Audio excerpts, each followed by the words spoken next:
हरि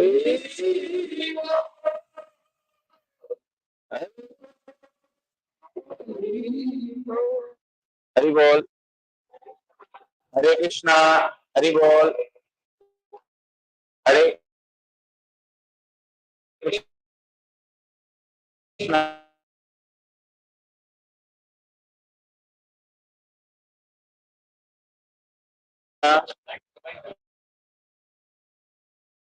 हरि बोल।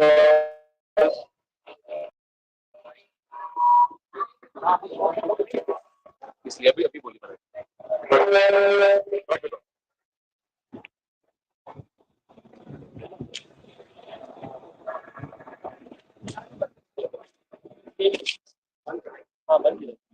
हरि बोल। हरि बोल। हरे कृष्णा।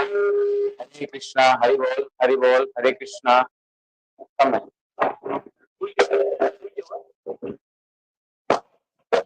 बंद कर दो।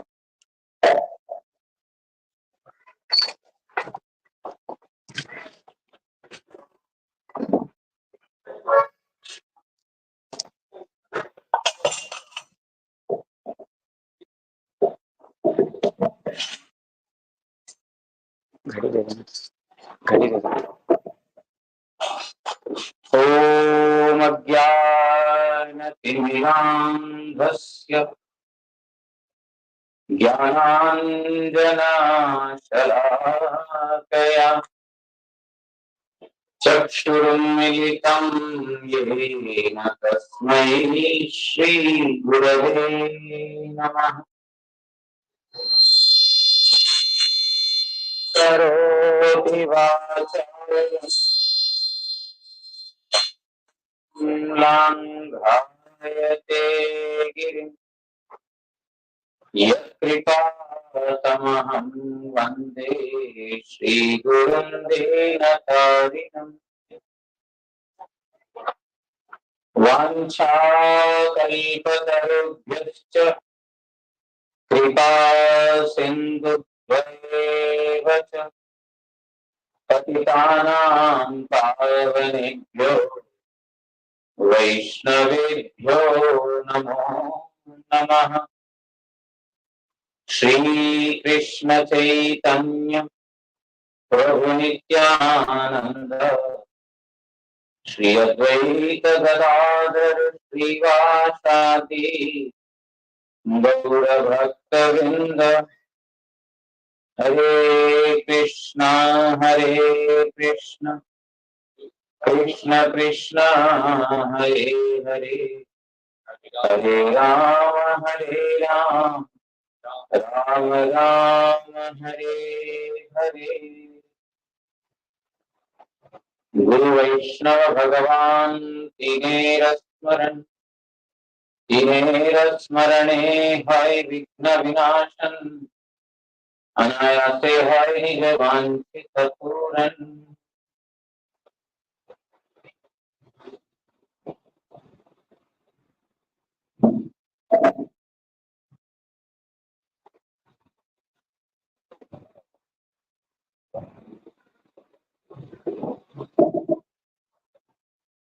यहाँ हमारा जो श्री चैतन्य गौरमठ का शाखा एक बार जो चंदूर मेडिकल स्टोर है उसके बाजू में ही है। आप लोगों में से बहुत सारे लोगों ने वहां पर आया, दर्शन किया और करते हैं। वहां पर जगन्नाथ जी का मंदिर है। तो जो लोग नहीं जानते हैं या जो लोग अभी तक गए नहीं है उनसे प्रार्थना है कि वो वहां पर जाएं, जगन्नाथ जी को प्रार्थना करें और जगन्नाथ जी से अपना मन की बात जो है बोलें। और निश्चित रूप से जगन्नाथ जी जो है हमारे सभी वांछाओं को पूर्ण करेंगे। महाभारत ग्रंथ, जिस ग्रंथ को आप लोगों ने सुना होगा, जी ने लिखा है। वेदव्यास मुनि जब श्रीमद् महाभारत ग्रंथ रचना करने के लिए एक योग्य व्यक्ति ढूंढ रहे थे, क्योंकि जब वेदव्यास मुनि श्लोक बोल रहे थे एकदम बिना कोई ब्रेक का, बिना कोई रुकावट का श्लोक बोलते जाते थे। अर्थात उनका बोलने का स्पीड इतना तेज था कि उस तेजी से उस ग्रंथ को लिखने वाला व्यक्ति कौन योग्य है। सभी एक के बाद एक पीछे हट रहे हैं। गणपति जी, उन्होंने वेदव्यास मुनि का जो स्पीड से बोलेंगे उस स्पीड से लिखने के लिए वो तैयार हुए। तो गणपति जी ने वेदव्यास मुनि को एक कंडीशन रखा कि आप जिस गति से बोलोगे मैं उस गति से लिखूंगा जरूर, लेकिन आपको कहीं पर रुकना नहीं है। आप जहां पर बोलना बंद कर देंगे वहां पर मैं लिखना बंद कर दूंगा। अगर महाभारत की रचना कंप्लीट करना है मुझे, तो फिर आपको बिना कोई ब्रेक का बोलना पड़ेगा। तो वेदव्यास जी सोचते हैं ठीक है, तुम लिखते जाओ, लेकिन मेरा भी एक शर्त है, मेरा भी एक कंडीशन है, जो तुम लिख रहे हो उसको समझते हुए लिखना पड़ेगा। गणेश जी ने उनको एक कंडीशन दिया कि आपको लगातार बोलते रहना पड़ेगा, जहां पर आप रुकोगे वहां पर मैं रोक दूंगा और आगे नहीं लिखूंगा। और वेदव्यास ने गणेश को कंडीशन लगा, ठीक है, जो मैं बोलता जाऊंगा तुमको समझ करके, उसका अर्थ समझ करके तुमको लिखना होगा। तो वेदव्यास मुनि गणेश जी को डिक्टेशन दे रहे हैं, डिक्टेट कर रहे हैं और गणपति जी लिख रहे हैं। हम जिनका उपासना कर रहे हैं, अपने गणपति जी को रखा है ना, उनके महिमा सुनेंगे तो उनके प्रति श्रद्धा और बढ़ेगा। अगर उनकी महिमा सुनेंगे ही नहीं तो हर साल के जैसा रखेंगे, फिर एक एंजॉयमेंट है तो करेंगे, फिर चले जाएंगे। लेकिन गणपति जी की क्या महिमा है, उन्होंने क्या मतलब किया हम सब लोगों के लिए, वो तो जानना जरूरी है।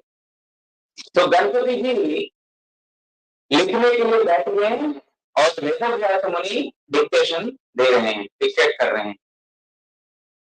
तो वेदव्यास मुनि को कभी कभी आगे का प्रसंग क्या बोलना है थोड़ा सा रुकना पड़ता था, लेकिन गणपति ने पहले ही बोल दिया कि आप जहां रुकोगे मैं वहां रोक दूंगा। इसके लिए वेदव्यास मुनि क्या करते थे, बीच बीच में ऐसा कोई श्लोक बोलते थे जो गणपति जी को समझने में समय लग जाता था। क्योंकि वेदव्यास क्या बोलते हैं, महाभारत की रचना अधूरा नहीं छोड़ना है। जिसके लिए ग्रंथ का प्राकट्य है अथवा जिसके लिए जगत में आविर्भूत हुआ है महाभारत ग्रंथ, उसको कहीं रोकना नहीं है। लेकिन गणपति जी ने बोल दिया आप रोको, आप रुकोगे तो मैं रोक दूंगा। अर्थात ताकि ना रुके इसके लिए ऐसा ऐसा श्लोक बोलते थे जिसको बोलते हैं व्यासकूट। वो श्लोक है व्यासकूट, मतलब ऐसा जो श्लोक बोलते थे गणपति जी को समय लगता था इसको समझने, और समझते समझते लिखते लिखते के बीच में ही हमारे वेदव्यास मुनि एक और नया श्लोक, अर्थात इस प्रकार महाभारत की रचना हुई। उस महाभारत का एक वन पर्व है, वन पर्व का एक प्रसंग है जो गणपति जी ने अच्छे से समझ करके लिखा था और हम लोगों को अच्छे से समझना है। उस समय वन पर्व में जितने भी जो हमारे पांडव लोग हैं, पांडव लोगों को कौरव लोगों ने वनवास दे दिया। 13 साल वनवास और 1 साल का अज्ञातवास। अज्ञातवास में पहुंच गए पांडव लोग, उसके आसपास ही हैं। तो वो एक वन से दूसरे वन में जा रहे थे, वो विचार कर रहे थे कैसे हमारा अज्ञातवास काटे। उसी समय की बात है, जिस वन में वो थे उस वन में एक ब्राह्मण दौड़ता दौड़ता आया। प्रभु रक्षा करो, प्रभु रक्षा करो, क्या अभी राजवेश में ही है, अज्ञात अभिवेश उन्होंने धारण नहीं किया, अभी राजवेश में ही है अथवा राजा करके सब जानते हैं।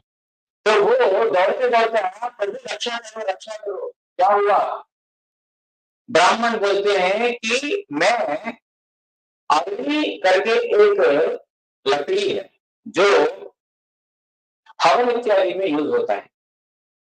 वो लकड़ी मैंने इकट्ठा किया यज्ञ हवन इत्यादि करने के लिए, लेकिन एक माया मेरी हिरण आकर के उसको लेकर के भाग गया। आप कृपा करके जो अग्नि एक विशेष मुश्किल से मिलता है ये लकड़ी, तो आप कहां पर है वो ढूंढ करके लेके आएंगे। तो युधिष्ठिर ऐसा है, जो भी उनके पास आकर के प्रार्थना करते हैं युधिष्ठिर उनको पूरा करते थे। तो युधिष्ठिर ने बोला ठीक है, किस दिशा में गया? तो इस दिशा में जो है हिरण भागा। तो सब पंच पांडव कुंती समेत सब लोग उस दिशा में गए। सब लोग जा रहे हैं, जा रहे, बहुत उस हिरण को ढूंढा, बहुत ढूंढा, जितना भी ढूंढा वो हिरण मिला नहीं। लेकिन इतना काफी समय से चलते रहने के कारण इतना, हे बच्चे पीछे जाओ, पीछे जाकर खेलो, इतना समय चलते फिरते कष्ट हुआ उनको, जिसकी वजह से बहुत प्यास लगी। तो पानी कहां पर है अन्वेषण कर रहे, जंगल तो पहली बार ये मालूम नहीं कहां पर पानी है। तो मैंने सोचा पानी कहां होगा, देखते हैं। तो वहां पर एक पेड़ है, पेड़ के ऊपर चढ़ा, एकदम ऊंचा है, उस पेड़ के ऊपर चढ़ गया। तो फिर देखा कि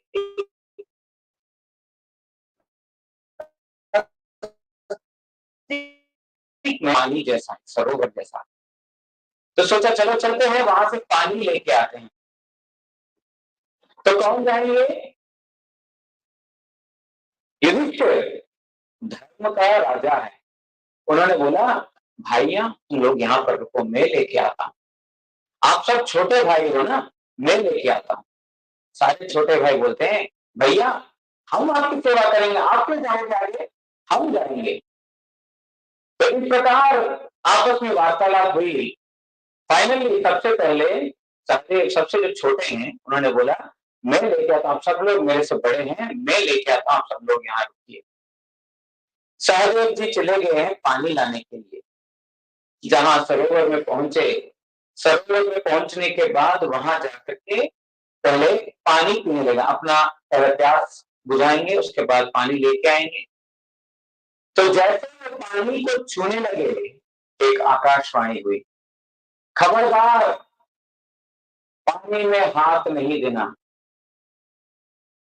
अगर पानी को मैं अनुमति के बगैर पिया अथवा हाथ दिया यहीं पर तुम्हारी मृत्यु हो जाए। तो सहदेव ने सोचा ये कौन है, कोई तो दिखता तो नहीं है।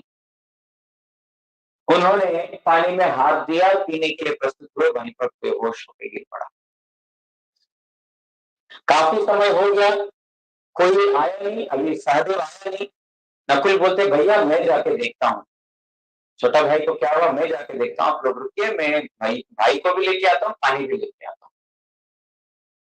नकुल गए, नकुल के साथ भी वही हुई। वो भी वहां पर जाकर के पानी लेने लगे। सहदेव को देखा किसने मारा, या तो कोई नहीं दिख रहा है, तो पानी पीने लगे। तो फिर उनको भी इसी प्रकार दिव्यवाणी और वो भी मूर्छित हुए। अगला नंबर आता है अर्जुन का।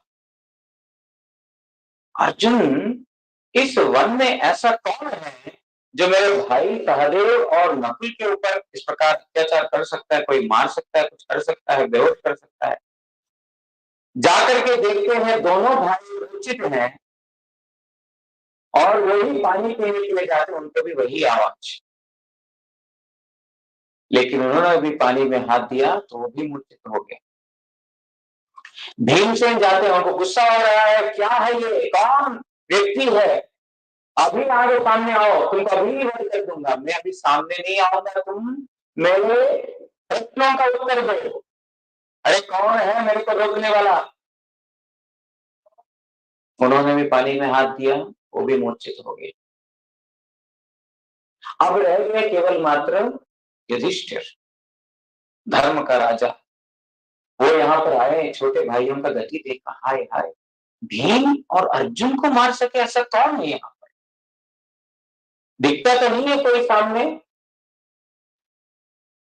पानी लेकर के चिट्टा मारेंगे, उनको दोबारा उनका होश लेके आएंगे। सोच ही रहे हैं, इतने में दिव्यवाणी आकाशवाणी हुई। तुम्हारे भाइयों का जो गति हुआ, तुम्हारे भी वो गति हो जाएगा अगर तुमने मेरे प्रश्न का उत्तर नहीं दिया तो। युधिष्ठिर मतलब धर्म का राजा है, ठीक है, यहाँ पर कोई एक देवता है, इस सरोवर का मालिक कोई एक देवता है, उस देवता का परमिशन के बगैर यहाँ से पानी लेना मेरा ठीक नहीं है। धर्म का राजा है ना, ये जिसका वस्तु है उसका परमिशन लेना पड़ता है, बिना परमिशन का जो लेने से वो देवी अथवा देवता प्रसन्न नहीं होंगे। तो उन्होंने बोला, आप कौन हैं, आप बताइए कौन है। मैं कौन हूं मैं बाद में बताता हूं, मेरे प्रश्नों का उत्तर दो। महाभारत का वन पर्व में एक घटना है, 100 से भी ज्यादा प्रश्न वहां पर करते हैं। एक बग के रूप में, क्रेन के रूप में आकर के वहां पर प्रश्न करते हैं और युधिष्ठिर प्रश्नों का उत्तर देते हैं। 100 से भी अधिक प्रश्न। लेकिन अभी 100 प्रश्नों की चर्चा करेंगे, आप बोलेंगे हम खाएंगे कब। आप 100 प्रश्न बोलोगे, उत्तर बोलोगे, व्याख्या करोगे, खाना बंद हो जाएगा। तो इसलिए 100 प्रश्नों की यहाँ पर हम कोई व्याख्या नहीं करेंगे। 4 मुख्य प्रश्न हैं और उन प्रश्नों के बहुत जबरदस्त उत्तर हैं। उन 4 प्रश्न और 4 उत्तर के बारे में हम श्रवण करेंगे। प्रश्न किया, काच वार्ता, व्हाट इज द न्यूज, क्या खबर है। क्या खबर बोलते हैं हम लोग, जो देश का खबर है, राष्ट्र का खबर है, अथवा जो अमेरिका का खबर है, जो पृथ्वी का खबर है, हमारे हिसाब से ये खबर है। यहां पर युधिष्ठिर महाराज को बक प्रश्न कर रहे हैं कि क्या खबर है, कहां चमारता।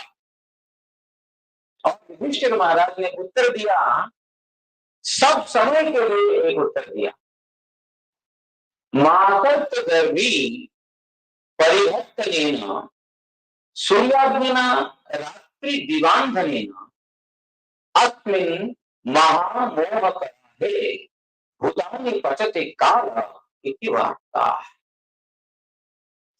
वार्ता क्या है, खबर क्या है बताएं।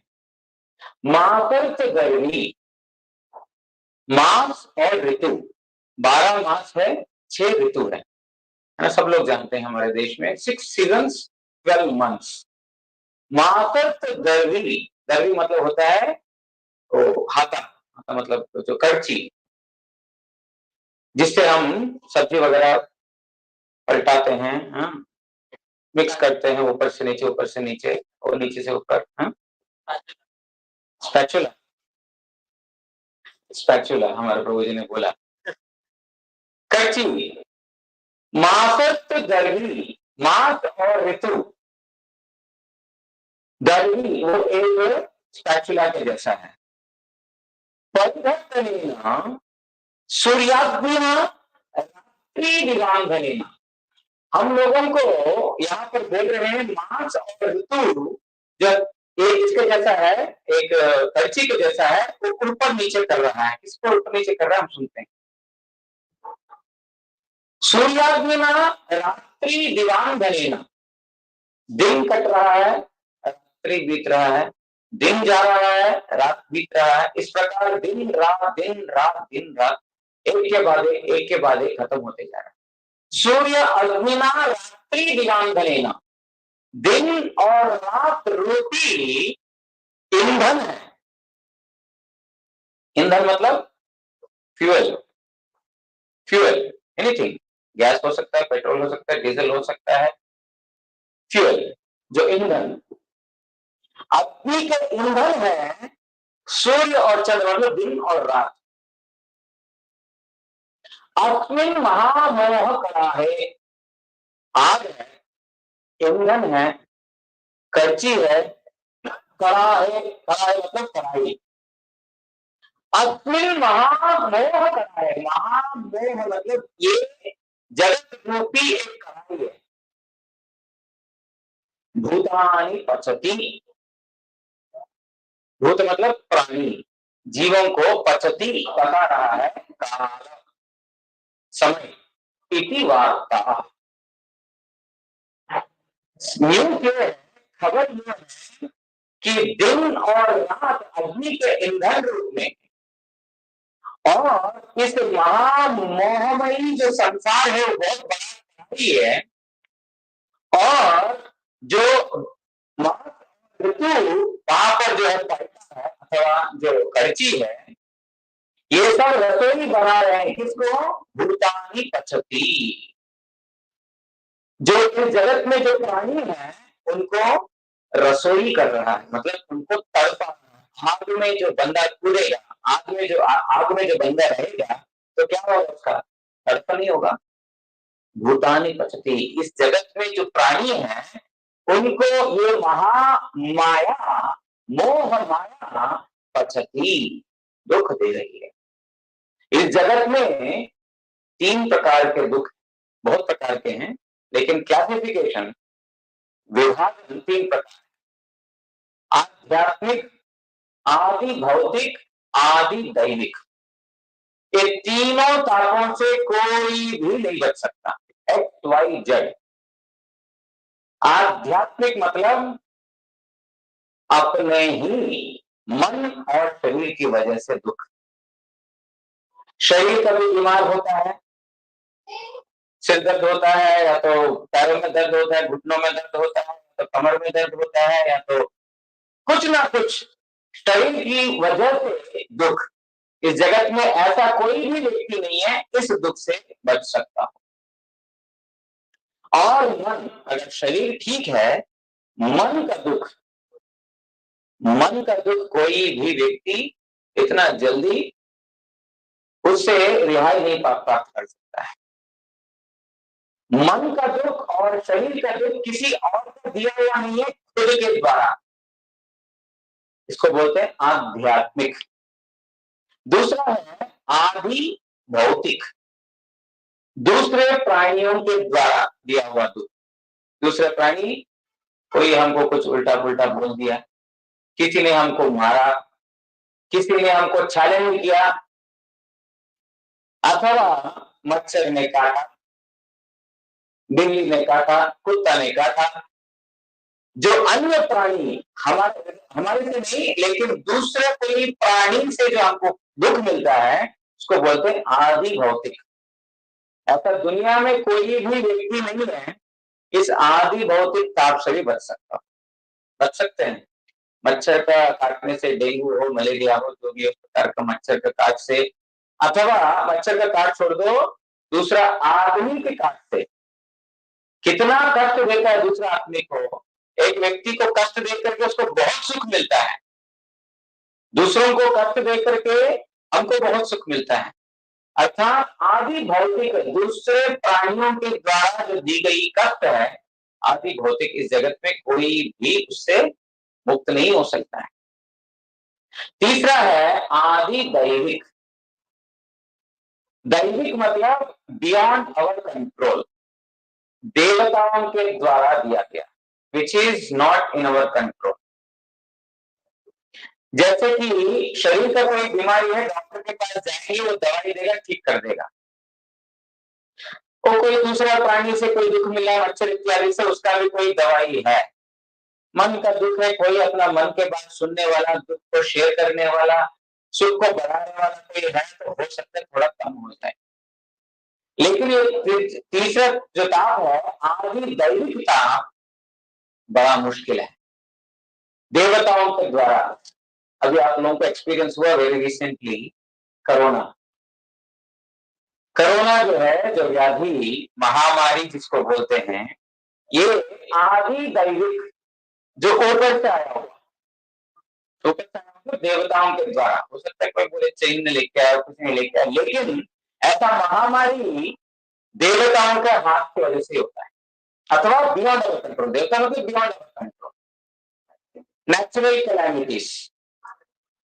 और फ्लड हो गया, ड्रॉट हो गया, मतलब पानी सूखा एकदम बारिश ही नहीं है, अथवा फ्लड्स आ गए, ये सब आदमी के कंट्रोल में नहीं है, अथवा सुनामी आ गया, ये सारी चीज बियॉन्ड ह्यूमन कंट्रोल। ये इस जगत में रहेंगे, ये 3 प्रकार के ताप हमको हमेशा सताते रहेंगे। अर्थात युधिष्ठिर महाराज ने यहाँ पर वक्त को उत्तर में बताया कि काल जो है, समय, हम बोलते हैं कि सब ठीक चल रहा है, लेकिन समय का बात देखो, कल क्या होने वाला है, परसों क्या होने वाला है, तो अगले साल क्या होने वाला, कोई किसी चीज का भरोसा नहीं है। काल ऐसा चीज है जो हमारा बहुत बढ़िया है, बहुत ठीक है, उसको एक पल में चेंज कर सकता है। तो वार्ता क्या है, ऐसा खबर जो युधिष्ठिर महाराज ने बताया, हमेशा हमेशा के लिए वो सत्य है, नित्य सत्य है। जब तक इस जगत में हम फंसे हैं, तब तक ये सारे प्रकार के दुख हमको मिलेंगे ही मिलेंगे। द्वितीय प्रश्न, किम आश्चर्यम, आश्चर्य क्या है? What is most astonishing thing, सबसे बड़ा आश्चर्य क्या है? युधिष्ठिर महाराज वक्त को उत्तर में बताते हैं कि अहनि अहनि भूतानि गच्छन्ति अममन्दिरम् शेषत्यर्थमिच्छन्ति किम आश्चर्यमतः परम्। अहनि अहनि भूतानि गच्छन्ति अममन्दिरम्, दिन रात हम देख रहे हैं लोग, यम मंदिर मतलब श्मशान घाट, दिन रात हम देख रहे हैं कि हमसे जो बड़े हैं वो मर रहा है, हमसे जो छोटे हैं वो भी चला जा रहा है, हमारा बराबर का उम्र वाला है वो भी जा रहा है कि नहीं? आप लोग एक बार जो क्या बोलते हैं पॉपुलेशन रिपोर्ट अब देखिए, कितने लोग जो है एवरी सेकेंड कितने लोगों का बर्थ हो रहा है, एवरी सेकेंड कितने लोगों का डेथ हो रहा है। आप गूगल में सर्च कीजिए, पता चल जाएगा। एवरी सेकेंड, मैं डे की बात नहीं कर रहा हूं, एवरी सेकेंड इतने लोग, मतलब हर एक पल इतने लोग मरते हैं और हर एक पल इतने लोग जन्म लेते हैं। वो हमसे छोटा उम्र का हो सकता है, हमसे बड़ा उम्र का भी हो सकता है। एक घटना मैंने सुनी, आप लोगों ने बहुत सुना होगा, एक पंजाब का एक हमारे प्रभु जी है, उन्होंने बताई ये बात।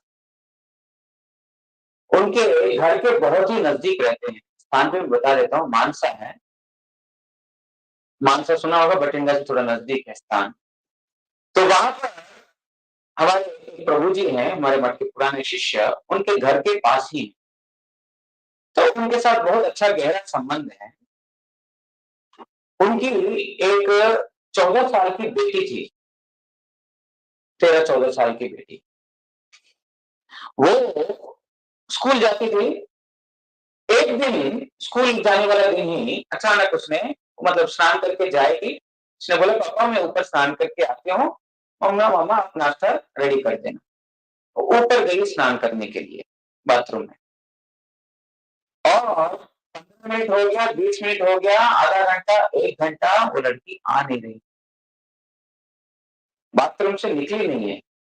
तो घर वाले परेशान हो गए, क्या हुआ क्या हुआ, अभी तो बोल के गई पापा मम्मी नाश्ता रेडी करके रखना, क्या हो गया क्या हो गया। दरवाजा तोड़ा, दरवाजा तोड़ करके देखा तो बेटी गिर पड़ी फर्श के ऊपर।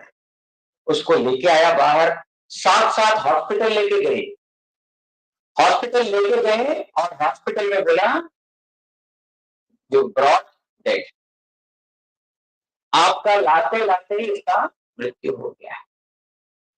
कैसा हुआ, डॉक्टर बोलते हैं अचानक से दिल का दौरा आया और बस साथ साथ शांत हो गया। कितना उम्र है, 14 साल, 13 से 14 साल, 9th-10th गोइंग जो है गर्ल है। मतलब इतना नाजुक है जीवन कब चला जाएगा कोई ठीक नहीं है, हमसे छोटा है। हम तो जिंदा रहेंगे यार, हमारा तो इतना ही उम्र हुआ है, अभी तो 100 साल बहुत दूर है, बहुत बाकी है, लेकिन कोई भरोसा नहीं है। यहाँ पर युधिष्ठिर महाराज बोलते हैं अहनि अहनि भूतानि गच्छन्ति यममंदिरम। दिन रात हम देख रहे हैं कि जीव जो है मर रहे हैं, बड़ा छोटा सब लोग मर रहे हैं। शेष तृप्तिमिच्छन्ति, और जो है वो सोचते हैं मैं तो रहूंगा भैया। किम आश्चर्यमतः परम, इससे आश्चर्य और क्या हो सकता है? What is more astonishing than this, कि मैं देख रहा हूं कि मेरे से छोटे, मेरे बराबर के, मेरे से बड़े सब लोग मर रहे हैं, लेकिन I am preparing for my future, मैं तो जीवित रहूंगा। क्यों आश्चर्य मतलब करो, इससे और आश्चर्य क्या हो सकता है? हम लोगों को पूछे भाई आश्चर्य क्या होता है? चाइना वॉल है, इजिप्शियन पिरामिड्स है, आगरा का जो मंदिर ये है, क्या बोलते ताजमहल है ना, 7 वंडर्स ऑफ द वर्ल्ड। कुछ दिनों में वो वंडर्स जो है ना ब्लंडर्स बन जाएंगे, डंडर्स बन जाएंगे, शेष हो जाएंगे, नया वंडर आएगा।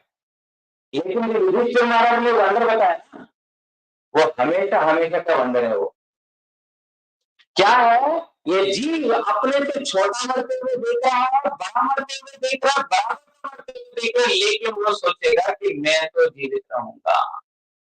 शेष कृत्यम इच्छन्ति, मैं तो रहना चाहता हूं, उसके लिए प्रिपरेशंस करना है। 3 BHK है तो 4 BHK खरीदना है, 4 BHK है तो फिर एक और 4 BHK खरीदना है, एक और 4 BHK तो फिर यार कुछ तो रेंट आएगा, एक और खरीदते हैं।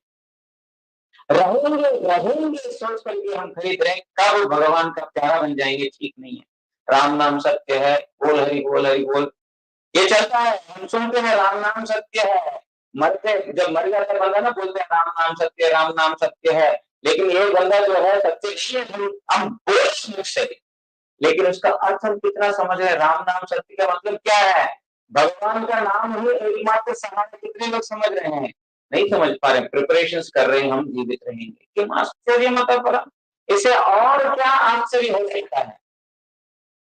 इससे श्रेष्ठ और कोई नहीं है। यक्ष अथवा जो बक क्रेन प्रसन्न हुआ उनके उत्तरों से, एक और प्रश्न किया, का चपान का क्या रास्ता है,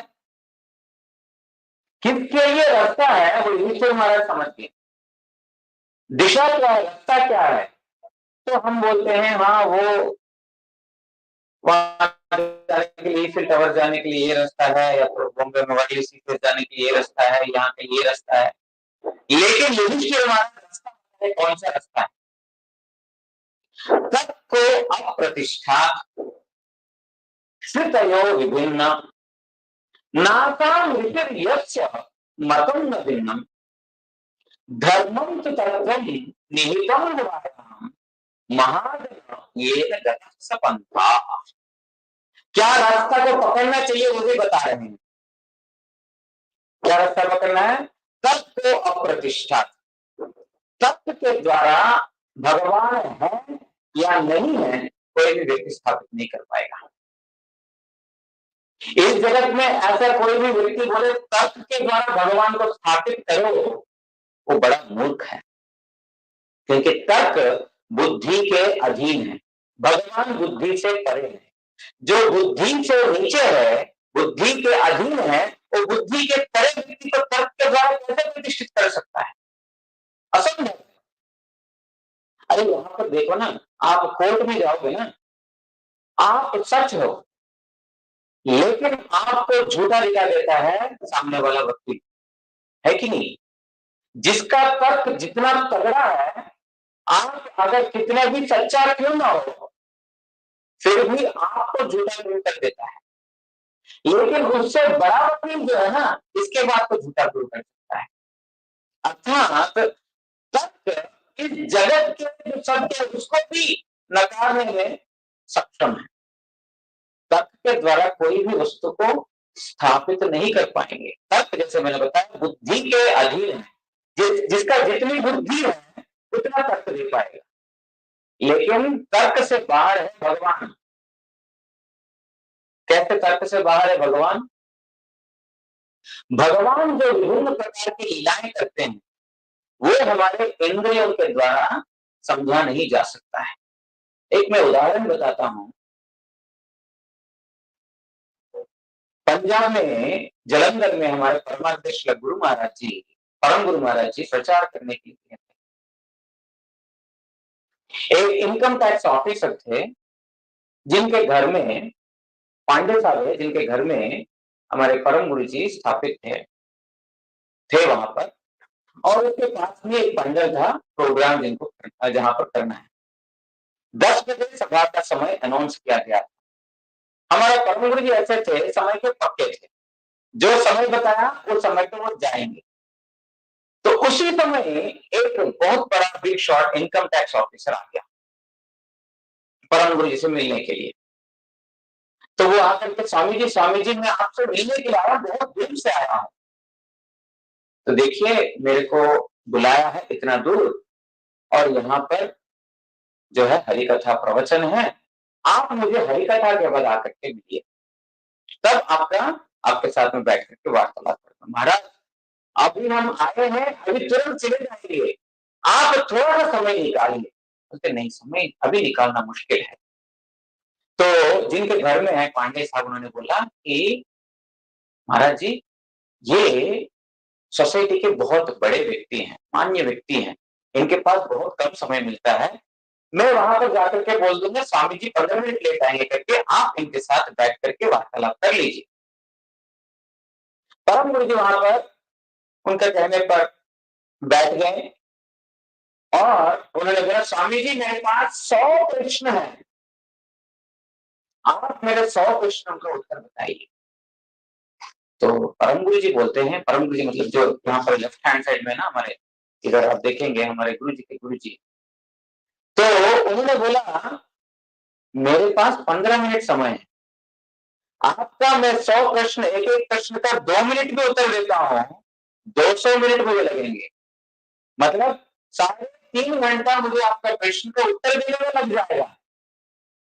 इसलिए संभव नहीं है। आप एक काम कीजिए, आपके सारे प्रश्न जो एक कागज के ऊपर लिख के यहाँ पर दे दीजिए, मैं आपको खत के रूप में, चिट्ठी के रूप में उत्तर भेज दूंगा। तो बोलते स्वामी जी हम बहुत आशा लेकर के आए हैं, बहुत आशा लेकर के आए हैं। ठीक है, आप बताइए, सारे प्रश्नों का उत्तर नहीं दे सकता, आपका मुख्य मुख्य प्रश्न बता दीजिए। तो उन्होंने बोला कि स्वामी जी, क्या आप भगवान को दिखा सकते हैं? आप सब जगह जाकर के बोलते हैं ईश्वर है, भगवान है, सर्वनियंता है, सबके आदि है, बोलते आत्मा है, आत्मा परमात्मा बोलते हैं, क्या आत्मा परमात्मा को आपने देखा? आप जिस वस्तु को नहीं देख सकते, जिस वस्तु को हम छू नहीं सकते हैं, उसके बारे में बोल करके आपको लगता नहीं है आप लोगों को धोखा दे रहे हैं? अभी साइंटिस्ट लोग जो कुछ बोलते हैं तो फिर प्रूव करते हैं ना, एक थियोरी होता है वो प्रूव करते हैं। आप जो है आत्मा बोलते हो, परमात्मा बोलते हो, भगवान बोलते हो, तो क्या इस प्रकार का धोखा देना ठीक है? परम गुरु जी सिर्फ हंसते हैं। पांडे जी आपका और भी प्रश्न है? हाँ, और एक प्रश्न है, मेरा प्रश्न नहीं है, मेरी व्यथा है, आप उसका समाधान कर दीजिए और ये दोनों का बताइए। क्या है बताइए, मैं सब एक साथ ही बता दूंगा आपका उत्तर। प्रश्न किया कि स्वामी जी मेरा मन बड़ा अशांत है, मन बड़ा दुखी है, आप ऐसा कुछ मंत्र दो, ऐसा कुछ जादू करो जिससे मेरा मन शांत हो जाए, मेरा मन की शांति में प्राप्त करूं। ये सब लोगों की समस्या है, 1 2 3 4 नहीं, सबकी समस्या है, मन शांत रहता है। तो आप ऐसा कुछ मंत्र दो जिससे मेरा मन शांत हो जाए। ये सुनकर के परम गुरु जी का हंसी और बढ़ गया और जोर जोर से हंसने लगे। स्वामी जी आप हंस क्यों रहे हैं? मैं अपना दुख के बाद आपको बताया और आप हंस रहे हैं। तो बोलते हैं कपूर जी, कपूर ना पांडे, उनका ही नाम पांडे, उनका ही नाम पांडे, नाम थोड़ा इधर उधर हो गया। पांडे जी, आप मुझे धोखा दे रहे हैं। नहीं स्वामी जी, हम आपको कैसे धोखा देंगे? हम अपना हमारा मन का बात आपको बता रहे हैं, मेरा मन बहुत शांत है। आप कुछ मंत्र दीजिए जिससे मेरा मन शांत हो जाए। बहुत आशा लेकर के इतना दूर आया हूँ। मैं यहाँ पर आया, न्यूज़पेपर में आपका एडवर्टाइजमेंट देखा, स्वामी जी यहाँ पर आए, बंगाल से बहुत दूर से आए हैं। मैं सोचा कि स्वामी जी के पास कुछ सोल्यूशन रहेगा, इसलिए मैं आया हूँ। आप ऐसा मत कीजिए। जितने बार वो बोलते हैं उतने बार कमंडू जी हंस करके बोलते हैं, पांडे जी आप मुझे धोखा दे रहे हैं। अच्छा आप बताइए मैंने आपको क्या धोखा दिया? आप बताइए मैंने क्या धोखा दिया? आपने अभी थोड़ी देर पहले बोला था कि जिस चीज को नहीं देख सकते हैं, जिस चीज को नहीं छू सकते, उस वस्तु को आप विश्वास नहीं करते हो, उस वस्तु के प्रति आपके विश्वास है ही नहीं। तो क्या आपने मन को देखा? आपका मन का साइज क्या है बताइए? उसका लेंथ, विड्थ, हाइट, ब्रेड्थ क्या है? उसका रंग क्या है? काला, पीला, नीला, सफेद, क्या आपका मन का रंग है? आपका मन का वजन कितना है? और छूने में नरम है ना सख्त है? आप मन के बारे में बताइए। तो वो बोलते हैं कि स्वामी जी, मन को देखा नहीं है, लेकिन उसके लक्षण के द्वारा, उसके स्वभाव के द्वारा मन का अस्तित्व को जाना जाता है। समझ रहे हैं? मन का स्वभाव है, मन का लक्षण है, उस लक्षण के द्वारा जो है समझ सकते हैं कि मन का अस्तित्व है, मन है। परम गुरु जी हंस करके बोलते हैं, आपने अपना प्रश्न का उत्तर स्वयं ही दे दिया। कोई कोई वस्तु है, उस वस्तु को आप हाथ से नहीं छू पाओगे, आंखों से नहीं देख पाओगे, लेकिन उसका अस्तित्व को आप उसके लक्षण के द्वारा समझ पाओगे। क्या लक्षण है? आत्मा का क्या लक्षण है? जिनका रहने पे मेरा अस्तित्व है,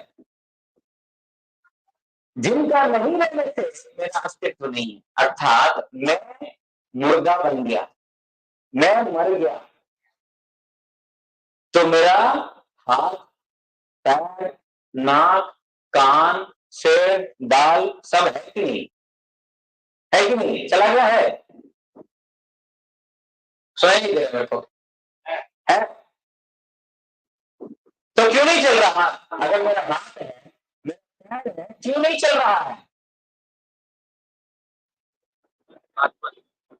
पूछो अपने आप को, क्या ऐसी चीज है जिसके रहने से मैं बोल पा रहा हूं, लेकिन राम नाम सत्य हो गया मेरा, तो फिर मेरा यहीं पर बोलना बंद हो जाएगा। और 5 मिनट 10 मिनट और बोले स्वामी जी को ले जाओ, ले जाओ, यहाँ से ले जाओ, ले जाओ, ताना पवित्र हो जाएगा, स्वामी जी के यहाँ से ले जाओ। क्यों?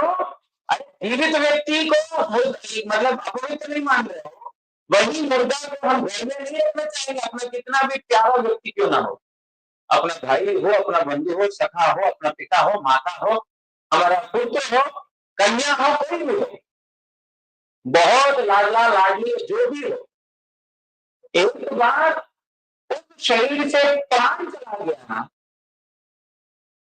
जो हमको प्यारा लग रहा था वो प्यारा वस्तु ही चला गया, लेकिन अभी तक उसका दर्शन हमने किया नहीं। जो छोटा सा बच्चा बहुत प्यारा प्यारा डांट देता है ना, आत्मा है उसकी वजह से। अगर वो आत्मा ही नहीं है वो बोल नहीं पाएगा।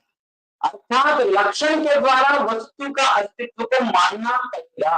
हवा को किसने देखा? हवा को किसने छुआ? पानी के अंदर से हमारे साइंटिस्ट लोगों ने इलेक्ट्रिसिटी निकाल दिया।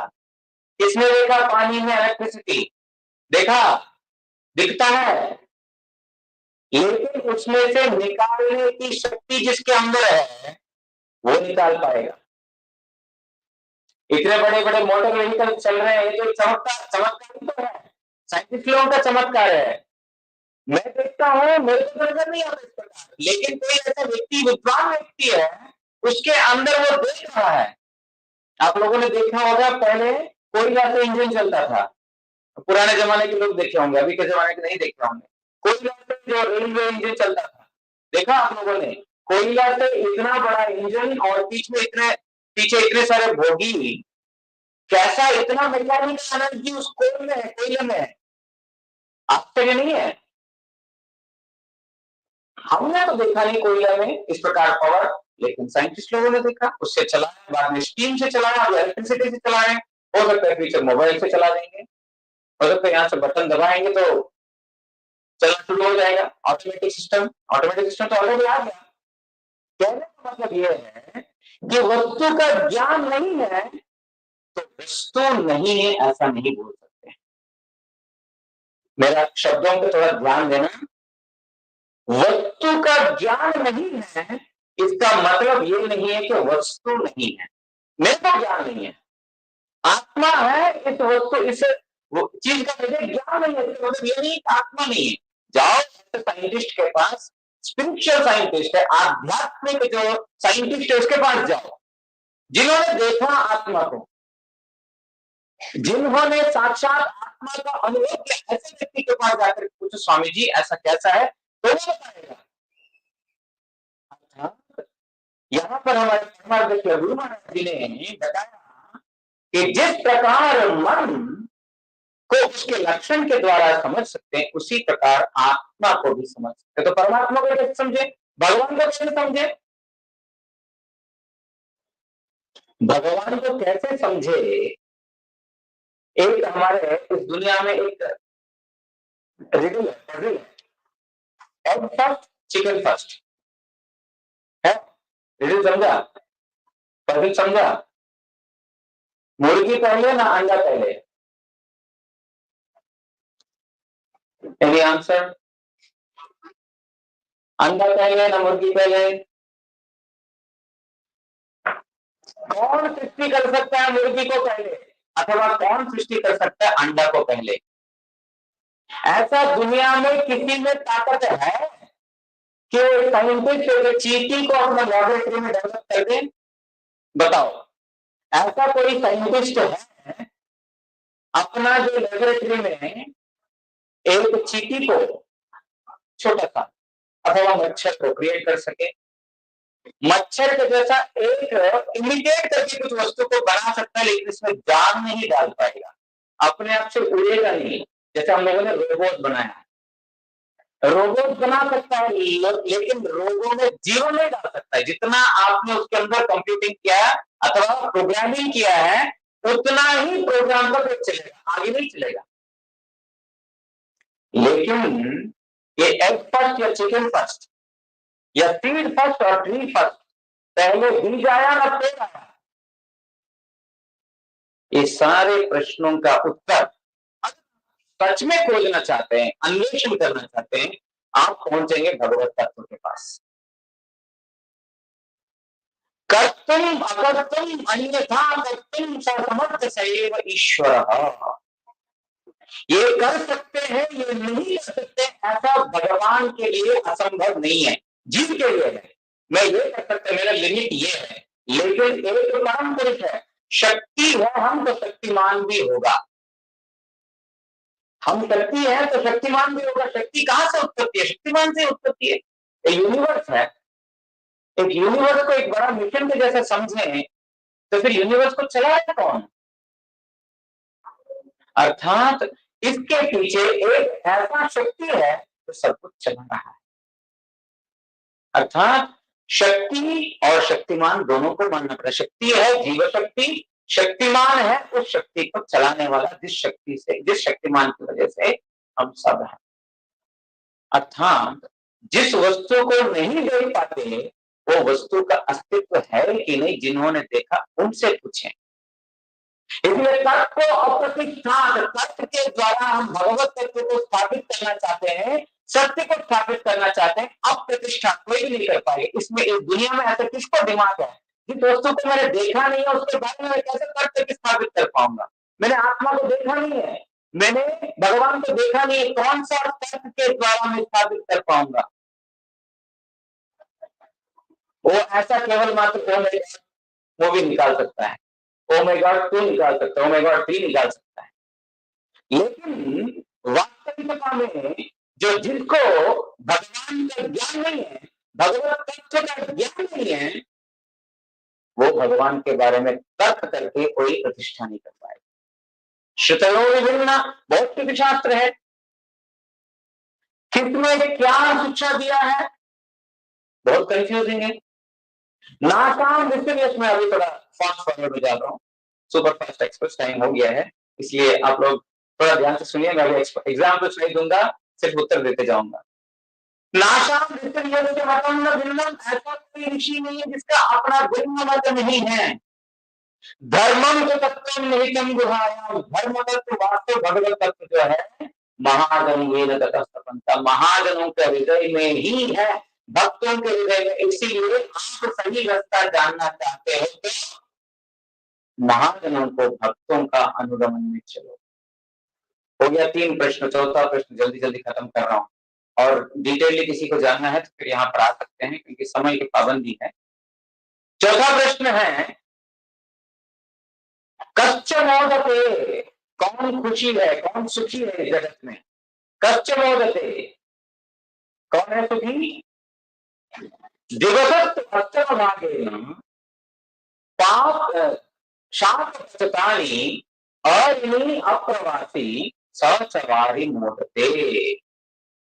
बोलते हैं दिन में कोई भी समय कोई सांप का भी खाना बना करके खा करके संतुष्ट रहता है, बस ये ठीक है यार, बढ़िया बढ़िया चटपटा खाने के लिए नहीं, कोई भी दिन का कोई भी समय कुछ तो काफी, बस ये पेट भरना है।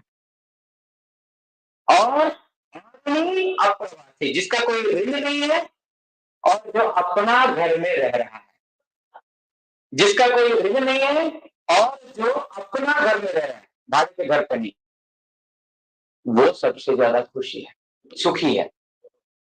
अरिणी कौन है? इस जगत में ऐसा कोई व्यक्ति है जो अरिणी है? हमने कुछ 4-5 दिन पहले आलोचना किया था, तो वहां पर हमारा कितना ऋण है, अभी समय नहीं आलोचना करने के लिए। बहुत प्रकार के ऋण है, 7 प्रकार के ऋण है। कोई भी व्यक्ति वो ऋण एक भी नहीं चुका पाएगा, तो उस ऋण को चुकाना है तो भगवान का भजन करना पड़ेगा। अगर आप लोगों को चाहिए तो फिर वो पीछे का कुछ रिकॉर्डिंग है सुन लीजिए, या तो आप मठ में आकर के सुन सकते हैं। तो 7 प्रकार के ऋण कोई भी जीवन काल में, जब तक जो आना जाना चलता रहेगा तो भी ऋण शोधन नहीं होगा। एग्जाम्पल माता पिता का ऋण, वो भी नहीं चुका पाएगा।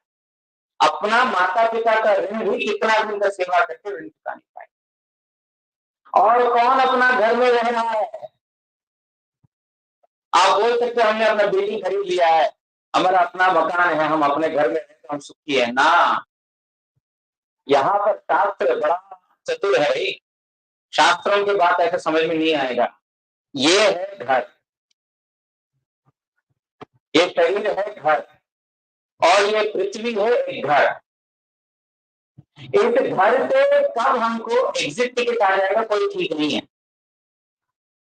इस घर से मतलब इस शरीर से कब हमारा डेस्टिनेशन आता है पता नहीं है, और हमको लगता है हमारा जो अपना निजी घर है कोई टेंशन नहीं है, लेकिन वास्तविकता में इस जगत में कोई भी अपना घर में नहीं रह सकता, क्योंकि यह जगत ही पराया घर है। Back to home, back to God है। भगवान का धाम ही हमारा वास्तव स्थान है, जहां से हम आए हैं वही हमारा स्थान है। That is a permanent house. ये हमारा टेम्परेरी हाउस हो सकता है, खरीदा यहाँ पर, लेकिन दिस इज टेम्परेरी हाउस। इस हाउस को खाली करके भगवान के पास सबको पहुंचना ही पड़ेगा। तो why don't I do it immediately? अगर मुझे वहां जाना ही है, मेरा अपना घर वहां पर है, तो उस घर के पास जाने के लिए तैयारी करें। Back to home, back to God है। भगवान का घर ही हमारा घर है, अर्थात हम लोगों को जिस किसी प्रकार से भजन करके उस धाम में पहुंचना है। अभी विषय मैंने लास्ट में बहुत ज्यादा संक्षेप कर दिया, बहुत ज्यादा संक्षेप कर दिया। बहुत सारे क्वेश्चन हो सकते हैं इसमें, होना भी चाहिए, क्योंकि मैंने विषय को विस्तार नहीं कर पाया, नहीं करता समय का भाव के कारण।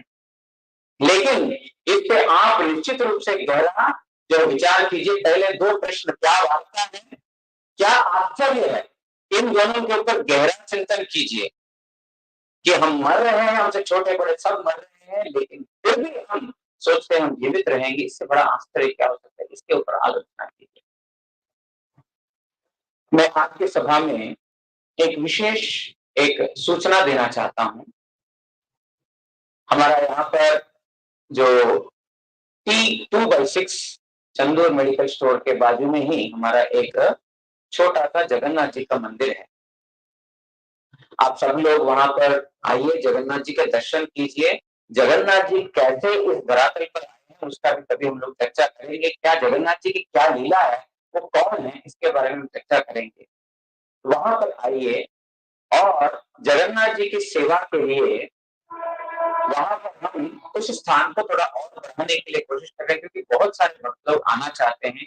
बहुत सारे भक्त लोग जो हरि कथा सुनना चाहते हैं, कीर्तन सब लोगों को अच्छा लगता है। स्थान छोटा पड़ जाता है। जिस दिन भंडारा होता है तो 2 बार 3 बार 4 बार करके प्रवेशन करना होता है। तो इसीलिए उसके साथ में जो घर है, वो साथ में घर वो देने के लिए तैयार हुए हैं। और हमारा भी जो हमने भी सोचा है उस घर को लेकर के जगन्नाथ जी का घर को थोड़ा बढ़ा करेंगे, ताकि सब लोग जो है वहां पर आकर के जो है सेवा कर सके, दर्शन कर सके, प्रसाद पा सके। यहाँ पर एक विशेष मेरी विनती है, क्योंकि ये हमारा अपना ही सोसाइटी में है। हम सब लोगों का इसमें भाग लेना हमारे लिए बहुत श्रेयस्कर है, क्योंकि मंदिर होना, मंदिर के यहाँ पर शंख बजता है, मंदिर के यहाँ पर नाम होता है, उससे अड़ोस पड़ोस के जितना भी स्थान है वो सारा स्थान पवित्र हो जाता है। शंख ध्वनि से बहुत सारे कीटाणु मरते, साइंटिफिकली आप देख सकते हैं। शंख ध्वनि इतना पवित्र है। भगवान का नाम का ध्वनि में ऐसा वाइब्रेशन है, उस वाइब्रेशन से बहुत सारे कलमश, बहुत सारे पाप, बहुत सारे जो है असुविधाएं दूर होते हैं। अर्थात इस यहाँ पर जो है हमारा नित्य सेवा पूजा के लिए एक स्थान है। उस स्थान में आप सब लोग विशेष योगदान देंगे, ऐसा आप सब लोगों से मैं विशेष रूप से प्रार्थना कर रहा हूं कि आप इसमें विशेष योगदान दे करके हमारे भक्त लोग प्रयास कर रहे हैं, चेष्टा कर रहे हैं। आप अपने ओर से कोई सेवा दे सके, जितने ज्यादा से ज्यादा दे सके, और अपना परिचित में कोई व्यक्ति है जो इस प्रकार का कार्य करना चाहते हैं और ऐसा कोई अवसर ढूंढ रहे हैं, उनको बता करके, उनसे मिला करके उनको बताइए यहाँ पर जो मंदिर की क्या महिमा है, मंदिर क्यों होना चाहिए और कैसे सेवा पूजा होती है, आप आकर के देख सकते हैं। श्रीमद् भागवत का 11वां स्कंद में जो बताया गया है, मंदिर निर्माण करने से, मंदिर के लिए जमीन देने से और मंदिर में पूजा करने से कितना फल मिलता है। और मेरे को ये सारे चीज कुछ याद नहीं रहता है, इसलिए मैंने एक नोट करके आया हूं, एक श्लोक नोट करके आया हूं, भागवत का एक श्लोक, जिसका अर्थ हम थोड़ा सा सुनेंगे तो समझ में आएगा। पूजादिनाम प्रवाहार्थम महापर्वस्व अथान्वहम क्षेत्र अपन पुरा ग्रामान दत्वा मत सात्विकाम यात। बोल रहे हैं जो नित्य पूजा के लिए और महापर्व, जो पर्व मतलब उत्सव आदि कार्य करने के लिए नित्य प्रति इस प्रकार का हो, इसके लिए क्षेत्र कोई स्थान का दान करता है, अपना कोई अपना जो है दुकान इत्यादि को दान करता है, पूरा कोई एक सिटी को, एक मोहल्ले को दान करता है, ग्रामम अपना कोई गांव को दान करता है, दत्वा मतलब दान करता है, मत सात्विकाम या उसको मेरे समान ऐश्वर्य मिलेगा। जिस ऐश्वर्य के पीछे हम सब लोग भागते हैं, जो हम धन संपत्ति के लिए भागते हैं, भगवान भागवत में इतना क्लियर बता दिया कि जो मेरी पूजा नित्य प्रति हो, मेरे पर्व आदि मतलब जो फेस्टिवल्स आदि ठीक तरीके से पालन हो, उसके लिए कोई भी व्यक्ति बिल्डिंग बनाता है, स्थान दान करता है, पूजा करता है, उसको मेरे समान ऐश्वर्य मिलेगा। प्रतिष्ठाया, वहां पर कोई विग्रह प्रतिष्ठा कराता है, सार्वभौम उसको जगत का सार्वभौमत्व प्राप्त होगा।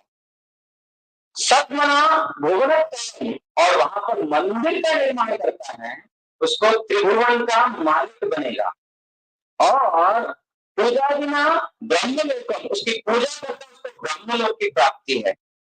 त्रिभुवन मत साम्यताम या, और तीनों करता है, तीनों करता है मतलब जो विग्रह प्रतिष्ठा करता है, नित्य पूजा करता है और मंदिर बनाता है, उसको मेरा स्थान प्राप्त होगा। अर्थात भगवान विशेष रूप से इस कलयुग के जीवों के लिए मंदिर निर्माण, मंदिर में पूजा, नित्य प्रति सेवा बिना कोई विघ्न का हो, इसके लिए उन्होंने विशेष रूप से बताया। आप सभी लोग उत्साहित होकर के जितना आपका योग्यता है, जितना आप कर पाएंगे उतना निश्चित रूप से उसके लिए सहायता कीजिए। और यहाँ पर मंदिर होगा, आरती दर्शन इत्यादि कर सकते हैं, भगवान की प्रार्थना कर सकते हैं। वाञ्छाकल्पतरुभ्यश्च कृपा सिन्धुभ्य एव च पतितानां पावनेभ्यो वैष्णवेभ्यो नमः। मैं कमेटी वालों को अपना आभार व्यक्त करता हूँ। आप लोगों ने हरि कथा श्रवण करने के लिए इतना, मैंने सुना था कि प्रसाद वगैरह जल्दी शुरू हो जाता है, लेकिन इस बार महाराज जी आप आ रहे हैं, हमने सब लोगों को बोल दिया कि जब तक आपका पाठ खत्म नहीं होगा तब तक प्रसाद नहीं होगा। तो हरि कथा के लिए आपने इंपॉर्टेंस दिया है, हरि कथा का मूल्य आपने समझा है, और आपने जो सुना है उसको आप ध्यान से अपने हृदय में उतारने का प्रयास कीजिए। अभी थोड़ी देर कीर्तन और प्रसाद। तो बात हरे कृष्ण, हरे कृष्ण, जय श्री कृष्ण चैतन्य प्रभु नित्यानंद।